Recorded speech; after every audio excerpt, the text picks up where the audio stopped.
बिस्मिल्लाहिर्रहमानिर्रहीम। अस्सलाम वालेकुम। जैसे आप लोगों को कोर्स आउटलाइन के बारे में बता दिया गया था, उसमें हमने फर्स्ट टर्म के लिए हैं 3 चैप्टर पढ़ने थे: quadratic equation, theory of quadratic equation and variation. तो चैप्टर 1 आज हम शुरू करते हैं, क्वाड्रेटिक इक्वेशन। सबसे ज़्यादा इम्पॉर्टेंट बात इस पूरे चैप्टर के अंदर, इंतहाई इम्पॉर्टेंट बात, तमाम बच्चे नोट कर लें, बहुत ही इम्पॉर्टेंट चीज़ है ये, कि सबसे पहले इस पूरे चैप्टर के अंदर हम क्वेश्चन तभी सॉल्व कर सकते हैं जब वो अपने स्टैंडर्ड फॉर्म में हो। Standard form of quadratic equation which is called a x square plus b x plus c is equal to 0। अगर आसान अल्फाज में आपको बताया जाए तो हर वो इक्वेशन क्वाड्रेटिक होती है जिसमें अननोन, जैसे x यहाँ पे अननोन है, उसके मैक्सिमम पावर 2 हो, then it is called quadratic equation. We already discuss it in 9th class. हमने 9th क्लास में सारी डिस्कस की थी, linear equation, quadratic equation, cubic equation. हर क्वेश्चन या हर इक्वेशन की पहचान उसकी मैक्सिमम पावर होती है, और यही मैक्सिमम पावर आपको एक चीज़ साथ में और बता रही होती है कि हर इस तरह के क्वेश्चन के 2 ही आंसर एग्जिस्ट करेंगे। जो पावर है वो आइडेंटिफिकेशन भी है, और सेकंड इतने ही आंसर्स आएंगे। इन आंसर्स को डिफरेंट नाम दिए जाते हैं, कभी इसको रूट कहा जाता है तो कभी इसको सॉल्यूशन। सबका एक ही मतलब है। तो अगर आपसे एक क्वेश्चन पूछा जाए कि स्टैंडर्ड फॉर्म में क्या होता है, उसमें एक्स स्क्वायर भी इन्वॉल्व होगा, और उसमें एक्स की वैल्यू भी इन्वॉल्व होगी, और उसमें एक सिंपल नंबर यानी सिंपल कांस्टेंट वैल्यू भी इन्वॉल्व होगी। जैसे फॉर एग्जांपल आप लोगों ने 9th में पढ़ा था, x square plus 2x plus 3 is equal to 0। Check करें तो इसमें एक्स स्क्वायर के मैक्सिमम पावर जो हैं, जो x के मैक्सिमम पावर हैं वो है 2। So it means it is a quadratic equation. Also इसमें x इन्वॉल्व भी है और एक कांस्टेंट नंबर भी है, so this mean it is a standard form. जो कोफिशिएंट है a b c are called coefficient. जो यहाँ पे इस केस में 1 है, इस केस में 2 है, और इस केस में 3 है। आप लोगों को इससे पहले 9th क्लास में पूरी तरह डिस्कस करवाया गया था कि what is algebraic term. A x square is algebraic term. Algebraic term में कोफिशिएंट, वेरिएबल और पावर को देखा जाता है। जब डिफरेंट अलजेब्रिक टर्म ऐड होते हैं तो उससे अलजेब्रिक इक्वेशन बनती है। तो हर वो अलजेब्रिक इक्वेशन जिसके ऑर्डर 2 होंगे, then it is called quadratic equation, and this is called standard form. Quadratic equation की एक और फॉर्म भी है, पेवर क्वाड्रेटिक इक्वेशन। अगर आप नोट करें दोनों में तो एक ही डिफरेंस है, एक में x इन्वॉल्व है और दूसरे में x इन्वॉल्व नहीं है। तो ये है पेवर क्वाड्रेटिक इक्वेशन, जो कई दफ़ा MCQ में आ चुका है। A pure quadratic equation in which x value is not involve, या आप सिंपल कह सकते हैं कि जिसमें आपके पास x वाला टर्म ही नहीं होता, उस इक्वेशन को पेवर क्वाड्रेटिक कहते हैं। अब जैसे आपको बताया, 2 बेसिक चीज़ें बताई हैं, दोबारा नोट कर ले। जिन बच्चों ने नहीं की 2 बातें नोट कर ले। पावर ही आपको बताएगी कि ये कौन सी इक्वेशन है। हमने पूरे 2 चैप्टर में, फर्स्ट और सेकंड चैप्टर में पावर 2 की इक्वेशन पढ़नी है, विच इज़ कॉल्ड क्वाड्रेटिक इक्वेशन। तो इम्पॉर्टेंट ये था कि जितने पावर होंगे उतने ही सोल्यूशन आएंगे, उतने ही रूट्स आएंगे, और यही पावर इसकी आइडेंटिफिकेशन भी है। और हर क्वेश्चन को, जितने भी क्वेश्चन आगे हम डिस्कस करेंगे इंशाल्लाह, उसको हमने पहले कन्वर्ट करना है स्टैंडर्ड फॉर्म में, देन हम आगे फर्दर पढ़ेंगे। पहला काम आपका ये होगा, this is your first target, that's why मैंने इसको इंसर्कल कर दिया है। मेथड्स हम इस इक्वेशन को सॉल्व करने के, क्वाड्रेटिक इक्वेशन को हल करने के कम से कम 3 तरीके हैं। The first method is factorisation which is called mid term break. ये आप लोग पढ़ भी चुके हैं, पूरी डिटेल से आप लोगों को समझाया गया था, फिर दोबारा हम यहाँ पे इंशाल्लाह पढ़ेंगे। Second method complete square method, ये भी आप लोगों को करवाया गया है 9th क्लास में, यहाँ पे दोबारा करेंगे, उससे आसान तरीके से करेंगे इंशाल्लाह। ये बहुत ईजी है, नो वरीज, आप लोग कोई टेंशन ना लें। The third one which is new for you, quadratic formula. ये तीनों तरीके यूज़ होते हैं क्वाड्रेटिक इक्वेशंस को सॉल्व करने के लिए, जिसको सॉल्व करने के बाद हर एक के आंसर 2 आएंगे। तो इन तीनों मेथड से अगर हम कोई क्वेश्चन सॉल्व करें तो उन तीनों का जो रिज़ल्ट होगा वो सेम भी होगा और वो तीनों के रिज़ल्ट्स 2-2 सोल्यूशन ही आएंगे, क्योंकि पावर 2 है। अब तीनों जो हैं, ऑल 3 मेथड्स जो हैं डिफरेंट हैं, तीनों को हम 1 बाय 1 डिस्कस करेंगे। लेकिन यहाँ सबसे पहले ज़रूरी है कि आपने कैसे स्टैंडर्ड फॉर्म में आना है, ये मस्ट है। तो स्टैंडर्ड फॉर्म के लिए आपकी एक्सरसाइज 1.1 का पहला क्वेश्चन आज मैं करवा रहा हूँ कि how to convert into standard form. ये भी हम पढ़ चुके हैं पहले, आप लोगों को तरीका भी आता है। लेट्स सी कि हमने कैसे इसको स्टैंडर्ड फॉर्म में कन्वर्ट करना है।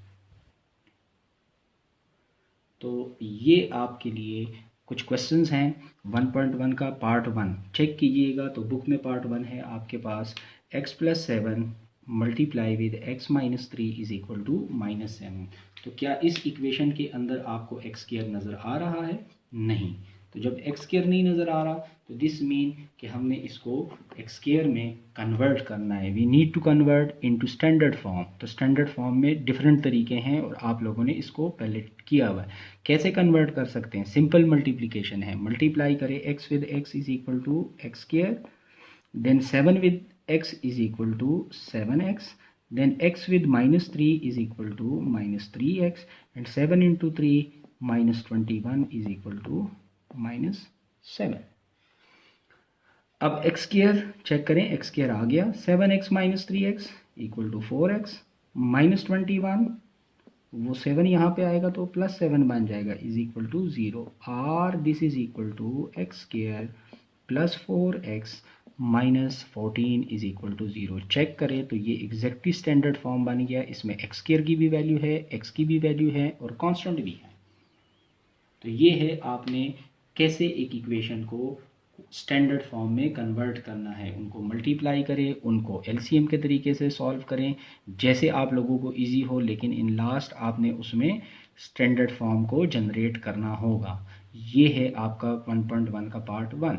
इसी तरह 1.1 में से मैंने एक और पार्ट उठा लिया है जो लिखा हुआ है फॉर्म में x+1 divided by x+2 plus x+2 divided by x+3 is equal to 25 divided by 12।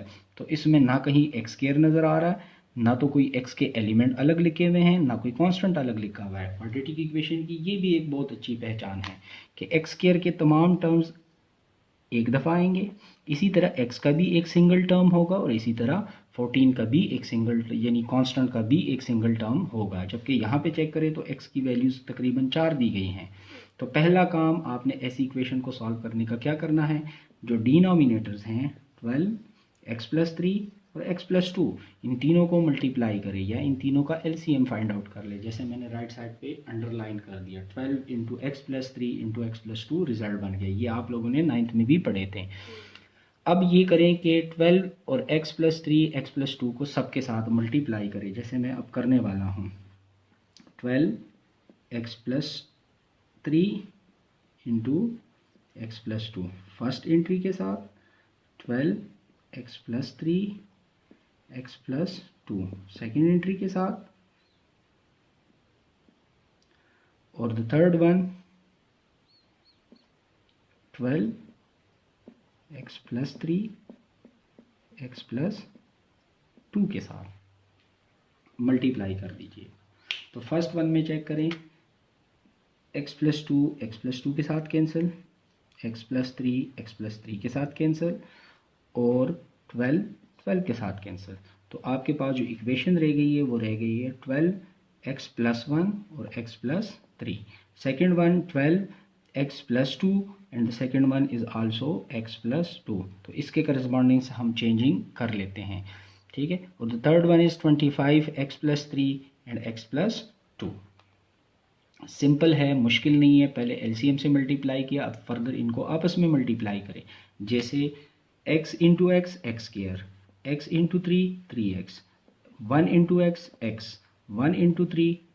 तो ये आपकी पहली इक्वेशन बन गई। इसी तरह 12x into x x square, 2 into x 2x, again 2 into this x, सो ये भी 2x बन जाएगा और 2 2s आर 4।